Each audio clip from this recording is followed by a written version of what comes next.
Alam niyo ba kung paano nasisiguro ng mga doktor na effective ang mga gamot na iniinom natin?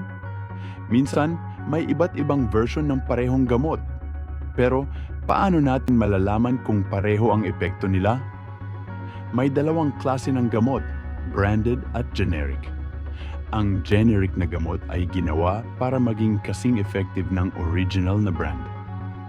Pero paano natin nalalaman na pareho sila ng epekto?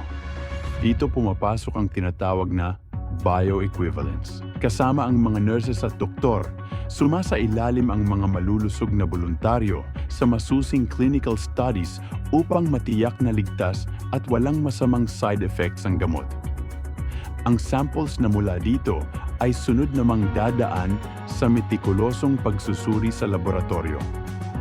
Tinitingnan ng mga scientists kung pareho ang galaw ng generic na gamot at ng branded na version sa loob ng katawan.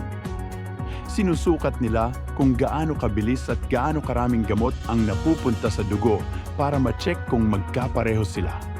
Kapag ang isang generic na gamot ay na-certify bilang bioequivalent, ibig sabihin, pwede kang magtiwala na kasing effective ito ng branded pero mas abot kaya ang presyo. Tinitiyak ng mga regulatory agencies tulad ng FDA na lahat ng gamot na dumadaan sa bioequivalence studies ay pumapasa sa mataas na standards ng safety at efficacy. Dahil sa bioequivalence studies, sigurado kang parehong safe, effective at affordable ang branded at generic na gamot. Ang CEDRES ay isang klinikal at laboratoryong pasilidad na may paninindigan sa prinsipyo ng quality first and foremost.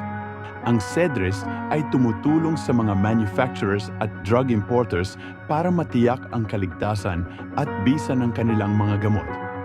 Para sa dagdag na impormasyon, bisitahin ang website o i-scan ang QR code.